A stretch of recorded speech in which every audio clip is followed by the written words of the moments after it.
ஓம் நம சிவாய. ஓம் நம சிவாய. ஓம் ஓம் க்ளீம் க்லாம் கம் கணபதிய வரவரத சர்வஜனிமே வசமானே ஸ்வாகா. ஓம் பூர்புவஸ்வக தர்ஷவிதூர்வரேண்யம் பர்கோ தேவஸ்ய தீமயி தியோ யோ ந பிரச்சோதயாத். மலைமகளே போற்றி. மலைகளின் உயர்ந்த மலையின் மேலாக குருவாகிய எனது தாய் தந்தையருக்கு வணக்கம். பகவதியின் காண்பதும் அறிவதும் உண்மைத்தன்மையை மக்களுக்கு விளக்கிறது. அறிவியல் ஆன்மீகம் ஆனது என்று.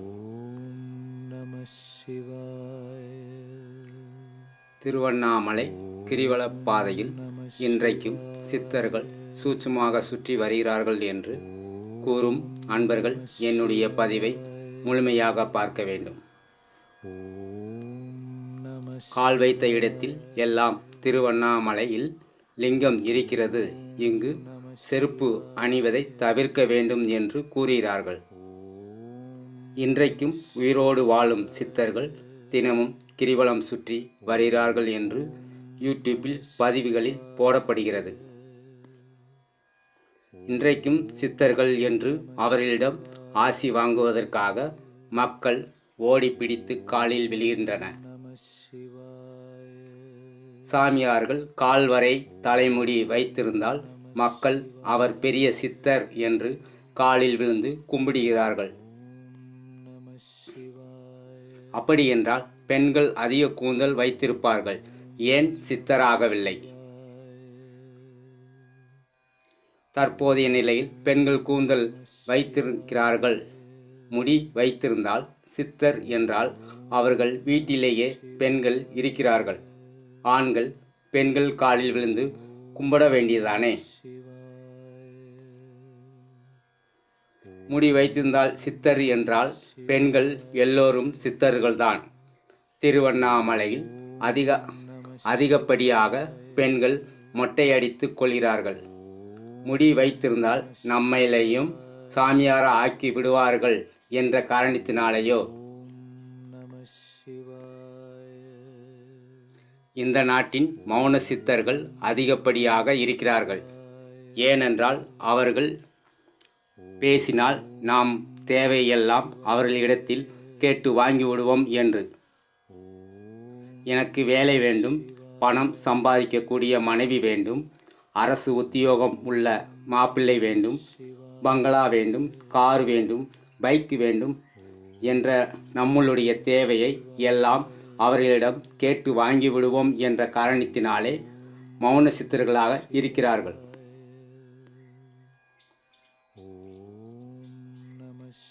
இதற்கு உதாரணமாக சொல்ல வேண்டும் என்றால், குலதெய்வத்துக்கு சாமி கும்பிடுவதற்கு போனவர்கள் இதை பார்த்து உணர்ந்திருப்பீர்கள். தெய்வம் இருக்கும் இதற்கு சாமியாடிகள் நிற்கும்போது மேல்புறத்தில் ஒரு கோவில் இருக்கும். அங்கு பெட்டியை கருவறையில் வைத்துவிட்டு பூசாரி தன்னுடைய வாயை ஒரு துண்டினால் மூடி பின்னோக்கி கட்டியிருப்பார்கள். அப்படி கட்டிவிட்டு அந்த பெட்டிக்கு பூஜை செய்வார்கள். எதற்கு வாயை கட்டி பூஜை செய்கிறார்கள் என்றால், தலைமையாக இருக்கிற தெய்வம் பேசுவதில்லை. அந்த பெட்டியை கொண்டு வந்து வாயை கட்டி பூஜை செய்கிறார்கள். அந்த பெட்டியில் 21 தெய்வங்களில் தலைமை வைக்கும் தெய்வம் பயன்படுத்தும் அருவாள், கத்தி, சாட்டை, தெய்வம் பயன்படுத்தும் பொருள் இருக்கும்.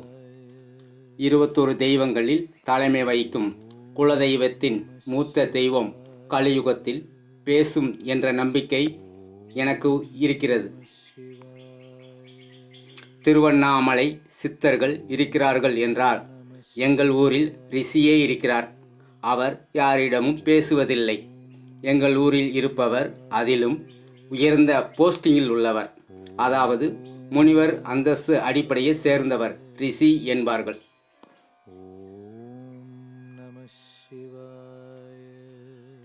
இப்ப செருப்புக்கு வருவோம். திருவண்ணாமலை செருப்பு அணியக்கூடாது என்று கூறுகிறார்கள். எந்த இடத்தில் எந்த சித்தர் வாழ்கிறார் என்று தெரியாத நிலையில் எல்லா இடத்திலும் சிவலிங்கம் அடிக்கு அடி உள்ளது என்று சொல்கிறார்கள். நாம் செப்பல் போடக்கூடாது என்று கூறும் நண்பர்கள் கிரிவல பாதையில் செருப்பு அணியக்கூடாது என்றால்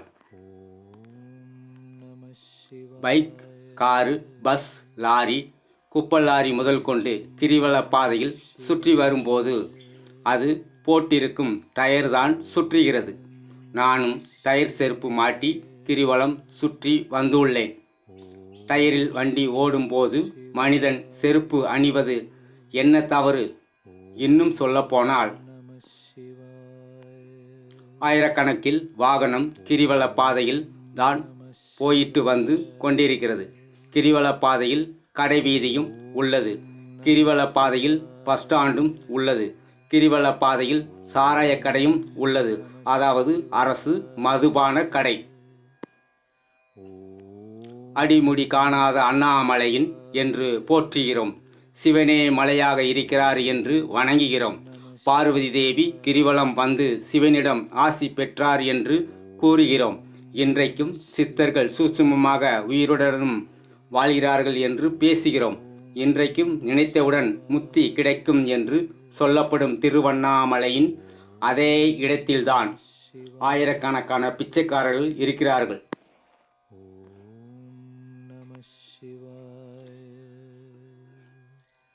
பிச்சை எடுக்கும் சாமியார்கள் நேர் அண்ணாமலை பக்கம் பிச்சை எடுப்பவர்கள் யாகாசம் வாங்குவதை பெருமையாக கொள்கிறோம் என்று பேசுகிறார்கள். இதை யூடியூப்பில் பதிவிலேயே பார்த்திருக்கிறேன். இந்திய திருநாட்டின் நிலவின் ஆய்வுக்கு உலக அளவில் போட்டி போட்டு கொண்டிருக்கும் போது இந்திய திருநாட்டு சேட்டலைட் சென்று திரும்பி வந்தது உலக நாடுகளை அதிருப்திக்கு உள்ளாக்கியது. அவ்வளவு உயரத்தில் உயர்ந்து கொண்டிருக்கும் இந்த நாட்டின் விஞ்ஞானம் அப்படி இருக்கும்போது நாட்டில் இன்றைக்கும் பிச்சை எடுப்பது பெருமையாக சொல்லுவது வேதனைக்குரிய விஷயமாக இருக்கிறது. தென்னிந்தியாவிலேயே அதிகப்படியாக பிச்சை எடுக்கும் மக்கள் திருவண்ணாமலையில் பௌர்ணமி அன்று 2000க்கும் மேல் 3000 வரைக்கும் மக்கள் பிச்சை எடுப்பதற்காக கிரிவல பாதையில் முன்கூட்டியே இடம் பிடிப்பதற்காக ஒரு நாளைக்கு முன்னாடியே வந்து ரோட்டில் உட்கார்ந்து கிடப்பது எதற்காக? நாட்டு மக்கள் நன்மை கருதி பல இலவச திட்டங்களை அறிவிக்கும் அரசாங்கம் நாட்டு மக்கள் பிச்சை எடுப்பதை ஏன் கண்டுகொள்ளவில்லை? என்னை பொறுத்தவரையில் நிலவை தொட்டு வந்த சேட்டலைட் பெருமைகள் நாட்டு மக்கள் பிச்சை எடுக்கும் நிலை இரண்டும் ஒன்றுதான். சில சேட்டலைட் பெருமைகளை அதை வைத்து நாட்டு மக்கள் சிங்கிள் டீ கூட குடிக்க முடியாது. ஆதி காலத்திலே ஆய்வு செய்த நம் முன்னோர்கள் ஆதி காலத்திலே, அதாவது நவக்கிரகத்தையும் அறிந்து அதன் சுற்றுப்பாதையையும் அறிந்து வருஷம், மாதம், நாள், மணி, நிமிடம் முதல் கொண்டு கணக்கிடப்பட்டு எழுதி வைத்துள்ளனர் நம்மளுடைய முன்னோர்கள். இந்திய திருநாட்டின் 18 சித்தர்கள் என்று கூறும் பெரும் ஆய்வாளர்கள் விட முன்னோடி ஆய்வாளர்களாக பெருமிதமான விஞ்ஞானிகளாக விளங்கியிருக்கிறார்கள் 18 சித்தர்களும் முனிவர்களும் ரிஷிகளும். இவர்கள் இன்னும் சொல்லப்போனால் 24 நட்சத்திரங்களும் அதன் அடிப்படையில் மக்களுக்கு பிறந்த தேதி பிரகாரம் எந்த மாதிரியான கிரகங்கள் நிலையில் பூமியில் எந்த மாதிரி ஒளி கதிர் வெளிகிறதோ அந்த கால அளவை குறித்து மக்களுக்கு நன்மை தீமை பழிக்கும் விதமாக ஜாதகம் எழுதி வைத்துள்ளனர். இந்திய திருநாட்டின் முன்னோடியாக சித்தர்கள் என்று கூறப்படும் விஞ்ஞானிகள் அந்த அடிப்படையில் நிலவையும் சேட்டலைட்டையும் நாங்கள் பேசுவதற்கு, ஆன்மீகத்தில் இணைப்பதற்கு எனது குருவுக்கு மேலான உலகின் முதல் குருவான ஸ்ரீ பாலாம்பிகை ஆசியுடன் மலைமகளின் அடியார் என்ற அடிப்படையில் நாட்டு மக்களுக்கு நலனுக்காக பேசும் கொள்கையுடனும் நாங்கள் பேசுவதற்கு கடமைப்பட்டுள்ளோம். நிலவை ஆய்வு செய்வதன் மூலம் இந்திய திருநாட்டுக்கு பொருளாதாரம் முன்னேற்றம் ஆகும் நிலையா ஆகாத நிலையா? அதாவது ஒரு ஜல்லிக்கட்டு, அந்த மாடு ஜெயித்து விட்டால் அதற்கு பரிசு தருவார்கள். அந்த மாட்டுக்கு முக்கியத்துவம் கொடுத்து மக்கள் அதிக விலை கொடுத்து வாங்க முயற்சி செய்வார்கள்.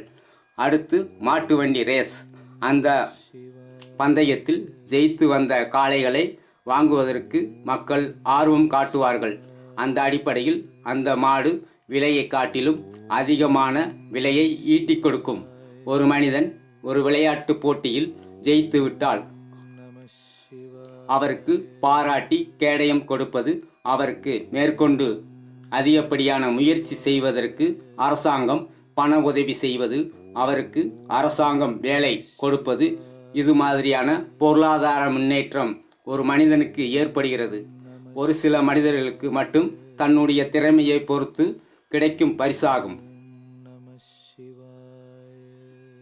இந்த அடிப்படையில் பார்க்கும்போது நிலவை ஆய்வு செய்வதற்காக சில விஞ்ஞானிகள் அவர்களுடன் பல பேருடைய அறிவும் ஆற்றலும் பல்லாயிரம் கோடி முதலீட்டில் உருவாக்கும் நிலவை ஆய்வு செய்யும் சேட்டலைட் உருவாக்கிறார்கள். பொருளாதாரம் முன்னேற்றம் அடையும் போது, இந்தியா திருநாடு வல்லரசாகும் நிலை இருக்கும்போது, இந்திய திருநாட்டின் அறிவு திறமை படைத்த விஞ்ஞானிகளை கொண்டு பல ஆயிரம் கோடி பணத்தை முதலீடு செய்து நிலவை ஆய்வு செய்யும் சேட்டலைட் இந்திய திருநாட்டுக்கு பொருளாதார முன்னேற்றத்திற்கு எந்த வகையில் உதவிகரமாக இருக்கிறது என்று இந்திய திருநாட்டு மக்கள் யோசிக்க வேண்டும். நிலவு மற்றும் சூரிய குடும்பத்தை ஆய்வு செய்த நம் முன்னோர்கள், அதாவது சித்தர்கள் என்னும் அழைக்கப்படும் உருவாக்கின ஜாதகம் நவக்கிரகத்தையும் ஆய்வு செய்தார்கள். எந்த விதமான பொருளாதாரத்தையும் கொண்டு ஆய்வு செய்வதற்கு சிறிதளவும் பயன்படுத்தவில்லை. இதற்கு தியானம் செய்து ஞானத்தை பெற்று சிவன் அருள் பெற்று நவக்கிரகத்தை துல்லியமாக அறிந்து கொண்டார்கள். இதற்கு இவர்கள் செய்த முதலீடு ஞானத்தை அடைவதற்கான முயற்சி. இதுவே இவர்கள் செய்த பொருளாதார செலவு. சித்தர்களிலே தனித்துவம் வாய்ந்த 18 சித்தர்கள் சேராத நாட்டு மக்களின் நலனுக்கு அக்கறை கொண்ட மகான், உலகில் முதல் முறையாக சட்டத்தை வகுத்தோருமான, உலகம் படிப்பதற்காக மனிதன் வாழ்க்கை முறையை கையாள்வதற்காக சட்டத்தை குறள் என்னும் வடிவத்தில் 1008 குறள் தன்னுடைய சொந்த ஞானத்தால் எழுதி வைத்துள்ள நம்முடைய முன்னோர், மனித இனத்துக்கு வாழ்க்கை முறை சட்டம் எழுதியவர் வள்ளுவர். தற்போதைய நிலைப்படி நிலவை ஆய்வு செய்வது, அங்கிருந்து பொருளை கொண்டு வருவது, அங்கு மனிதன் இனம் வாழ வைப்பது என்ற ஆய்வுக்காக பல ஆயிரம் கோடி பணத்தை செலவு செய்வது எதற்காக? இதையெல்லாம் செய்ய முடியும் என்றால் ஆதி காலத்து விஞ்ஞானிகள், அதாவது சித்தர்கள் செய்திருப்பார்கள் அல்லது எழுதி வைத்திருப்பார்கள்.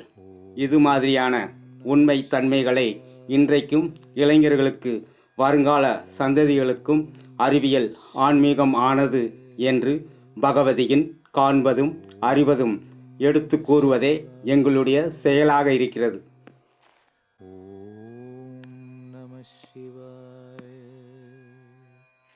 அடுத்து திருவண்ணாமலையின் 4ஆம் பாகம், 5ஆம் பாகம். 5ஆம் பாகத்தில் திருவண்ணாமலையின் 14 கிலோமீட்டர் கிரிவலப்பாதையில் சுற்றளவின் நவீனமாக்கும் திட்டத்தின் விளக்கம். அடுத்து மார்க்குக்காக சாமி கும்பிடும் மாணவர்களுக்காக பயனுள்ள விளக்கம்.